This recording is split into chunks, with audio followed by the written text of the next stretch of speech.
This happened a while ago, but it still burned into my memory. I used to spend a lot of time outdoors with my friends, John and Anthony.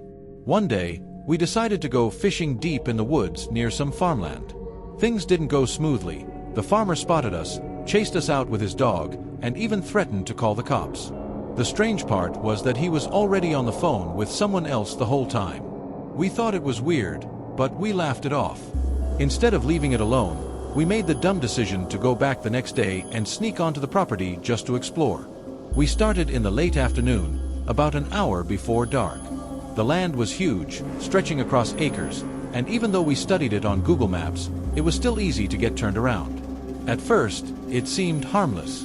We were calm, even stopping to pet some of the horses. I remember thinking it was odd that there were only horses, though.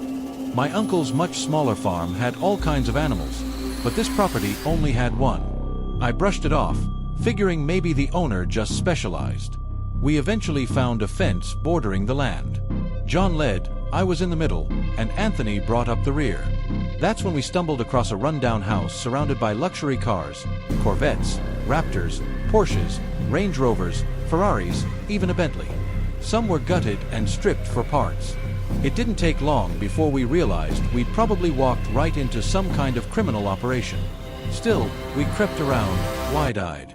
John wanted to check out a broken-down RV nearby. Anthony kept watch while I held the door for John to slip inside. To our surprise, it was lived in. There were fishing rods, bedding, food, and other signs of someone using it as a home. That was enough to spook us, so we left it alone. Deeper on the property, we found a shed that reeked. The smell was foul, rotting, heavy in the air. We made dark jokes about there being a body inside, but none of us really believed it. Then we heard the front gate slam shut about 1,000 feet away, followed by a van pulling up the road with its headlights on. We sprinted into the woods, hoping we hadn't been spotted. Instead of leaving, we stupidly pushed on and circled to the other side of the property. There was another rundown camper, massive and completely covered in vines, like it had been abandoned for decades. A jet ski sat nearby, also swallowed up by vegetation. We managed to pry open the camper door, but didn't want to risk making too much noise so close to the main house. We crept around again, and near the house we spotted another Ferrari, old but still impressive. That's when things went from curious to terrifying. We found a fridge with a cooler nearby, tucked into thick vegetation. We joked about it being a body again, but when we got closer, the smell was unbearable, death and rot. This time, none of us laughed. We left it closed and backed away. The deeper we went, the heavier the atmosphere felt. Anthony thought he heard something, and when we stopped, we all heard noises too. It was hard to tell if it was just the woods playing tricks on us, or if something was really out there. We took turns standing on a rock to get a better view over the tall brush. When John climbed up, the joking stopped. His face drained of color, and he wouldn't say a word. I climbed up to see what he saw. My stomach dropped. About 50 feet away sat a man at a table with a black cat.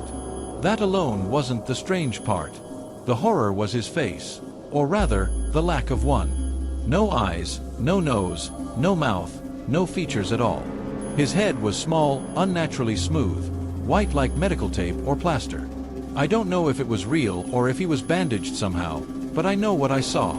And he wasn't alone. A woman was sitting with him. The second our eyes met, she jumped up and started running, angling to cut us off. We bolted. The sun was gone, and we had a long hike through the woods to get out. Every step felt like we were being followed. We heard noises, stomping, galloping, even what sounded like screaming. We debated taking a much longer way out just to avoid whatever was behind us, but we pushed forward as fast as we could. Finally, we made it back and kept running until we were sure no one was on our trail. I don't know if the Faceless Man was human, something masked, or something else entirely, but his image is seared into my memory. Whatever that property was, we never went back, and I know none of us ever will.